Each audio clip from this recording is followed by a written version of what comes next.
Today we're going to take a look at the artist Childe Hassom and how his work progressed from a more tonal style of painting to impressionism.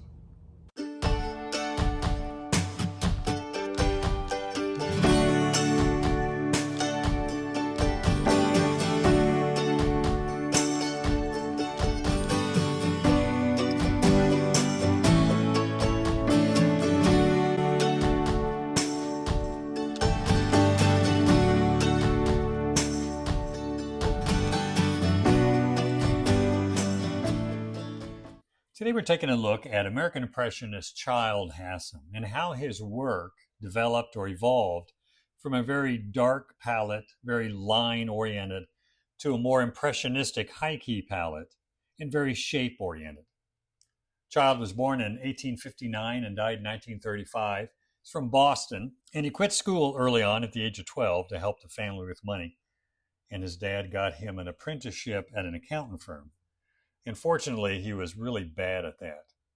So he got another apprenticeship at a wood engraver and started working in black and white and opened his own studio eventually, again, very early on, and started doing illustrations, black and white illustrations for newspapers and magazines.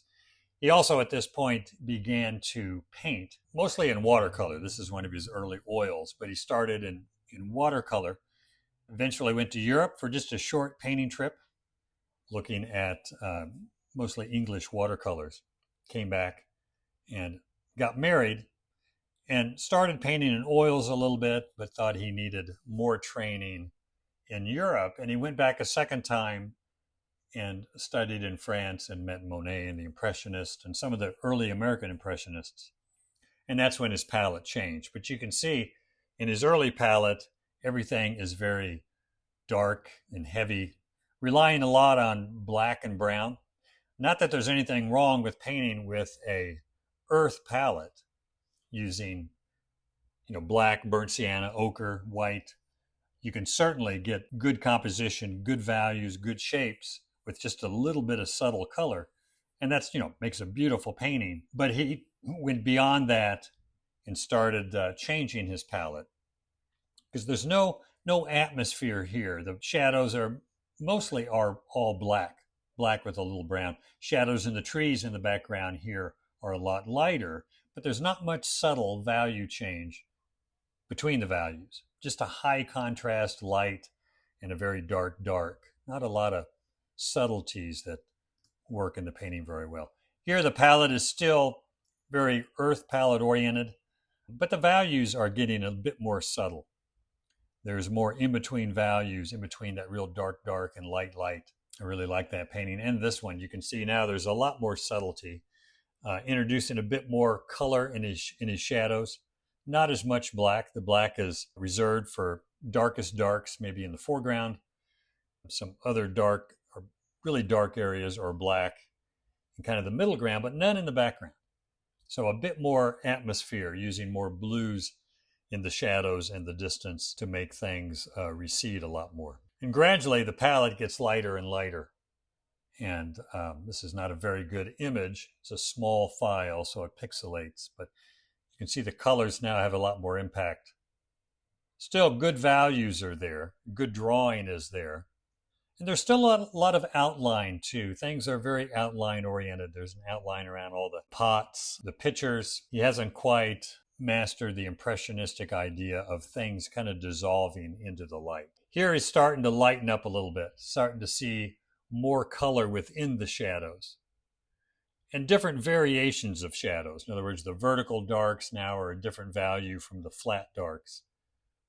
Seeing more color and light within the shadows, more reflected light. It's a nice painting. Not really impressionistic yet. It's another one here again, not really impressionistic, a little centered compositionally. But here, the values kind of dissolve a bit more in the grass, still relying on heavy outline here of the tree trunks. But he eventually became more impressionistic. Was probably, of all the American impressionists, he stayed closest to the idea of French impressionism. And here the shapes are starting to dissolve more into the atmosphere, relying less on outline And you really have to know how to draw when you start painting more shape than outline. Because you don't see these things and think, well, there's a solid outline around this carriage or around the figures. There's some sharp edges, some soft edges. They kind of come and go and kind of dissolve into the background. His color is still, again, a lot of black, but real nice edge work here as the shapes are less line oriented and kind of dissolve into the atmosphere. This is a painting I saw of his at the Metropolitan, and here he's moving into the idea that shape and mass in nature has no outline to it, and things dissolve. Whatever you want to come forward, you can get a kind of a sharper edge, like the highlight on his guy's knee here. I mean, there's no outline in this figure. He just dissolves, but the few hard edges, like around the hat, on the wrist and arm here, some hard edges on the light and shadow, but it's more about dissolving into the atmosphere. I don't think there's any black here. I don't know, it might be wrong. This might be black. It didn't look like black in person, more darker blues and reds. So he's kind of dropping black here. This was also at the Metropolitan. Not the image I took, but again, field here with, you can see the creek and the bridge on the left side, the white flowers and the green grass. And there is shape there, but again, the shape comes and goes. Some sharp edges, some hard edges. That gives you a lot more form, as opposed to relying on heavy outline first and then trying to develop the shape. And the color's a lot lighter now. There's no black. There's no real strong darks. Everything is a very high key, which means a high key value painting is when the darks become a lot lighter and the lights become a lot lighter right along with it. You still have the same contrast, like between the flowers and the dark grass, but they both are a lot lighter. So darks get lighter and the shadows get lighter.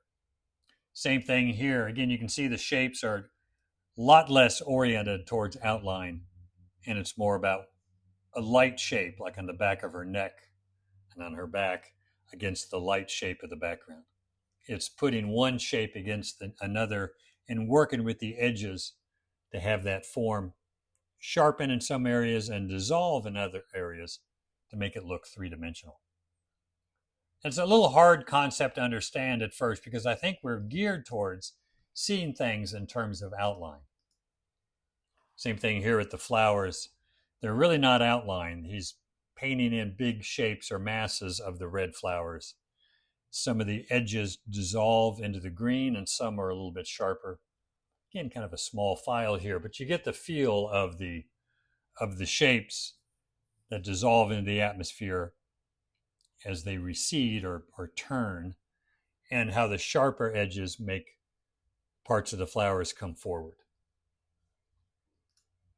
It's another watercolor. I really liked his watercolors. They were less impressionistic, although they did get a bit more impressionistic as they went on, but very nice. Not a high key value. This one is. Again, foggy day, but now the foggy day is more impressionistic as opposed to, the foggy day here.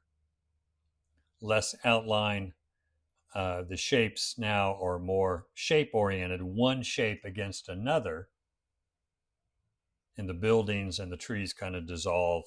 Same thing with the carriages, somewhat dissolve, some sharp edges though, and darker darks to make them come forward. It's a great example of just creating an impressionistic atmosphere and not relying on outline. Not saying he never used outline when he paints these, but the finished shapes are always more shape and mass oriented and less. This is interesting, very busy, but still the shapes kind of dissolve a bit more. Not a lot of outlined shapes, but more one shape against another, some softer edges, some harder edges. Very, very cluttered and busy, but it's interesting. Of course, the color is also very high key, very impressionistic palette. Here again, sharpest, hardest edges are on the figure.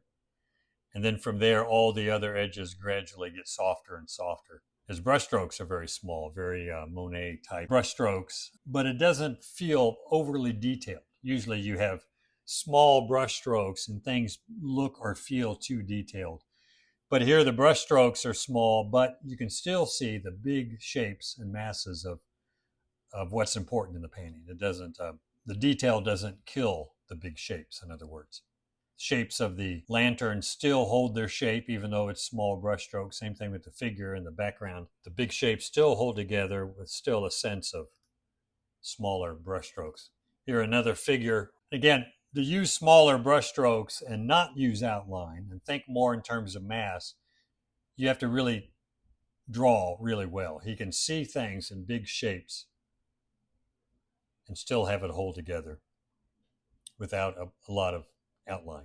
But seeing his work in person, I think, is really helpful because you can see how he thinks in terms of thicker lights, thinner darks, using a smaller brush, but finding the right soft edges and the right hard edges of the masses to make them come forward, go back, create atmosphere. And there's a lot of his works online that I really think are interesting to look at. No more black or brown to speak of. His colors are more pure colors. So when he mixes a violet or a gray violet or a gray, he's using more pure colors, more pure red, yellow, blue, pure green, violet, orange, and less earth colors or pre-mixed grays. I think his grays are more mixed with complements. And when you have grays that are mixed with complements like blue and orange, red and green, violet, yellow, they're going to be gray, but they're going to have more color to them, more character to them than just a tube of Payne's gray or ivory black and white.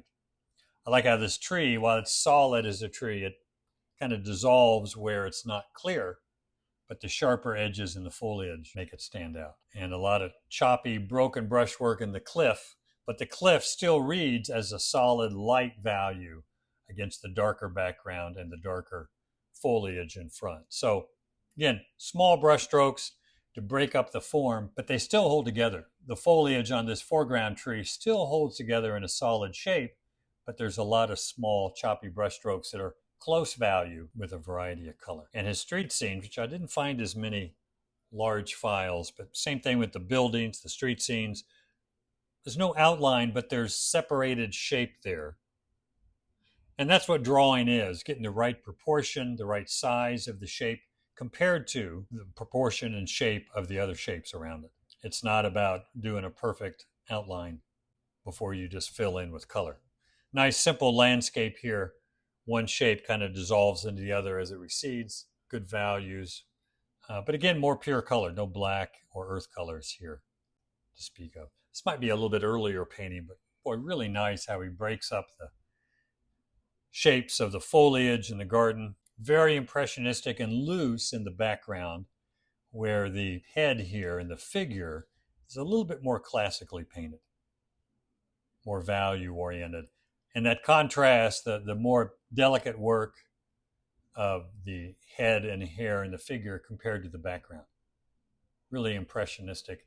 And again, very broken color, a lot of different values and colors in the foliage, but yet it still holds together as a big mass compared to the figure and the lighter wall and ground. Again, not a great file, very small, but you can see the shapes of the trees are there without outlining. The colors are high-key, lighter palette without any black. Very atmosphere. Tiny files are kind of discouraging because you really can't see what's going on. This is a much better file. And again, nice big solid masses using the smaller brush stroke so that the shapes aren't, again, linear or outlined, but just masses. And at times they dissolve, and at other times the sharper edge make them come forward. You can really suggest, like over here on the right side, the buildings or the island of buildings there, they just dissolve into details, but it still holds together as a solid mass. And again, typically smaller brush strokes, you're going to kind of resort to more small value changes, and that's where you're going to lose your shape. Like all the carriages here in the foreground create kind of this S shape. He's got several different value changes, several different colors, but they still hold together as a dark shape against the more simplified, lighter street. Same thing with the trees. big solid green shape, kind of a middle value, against the darker buildings and lighter sky. There's different value changes in the trees, different colors, but they still hold together and they're not outlined. The edges on the left side of those trees kind of dissolve into the building, and some harder edges are a little bit sharper, make it stand out against the sky. So thinking about edges and simplifying the shapes and the values really helps get more atmosphere into your painting. This is very high key. The darks aren't dark at all.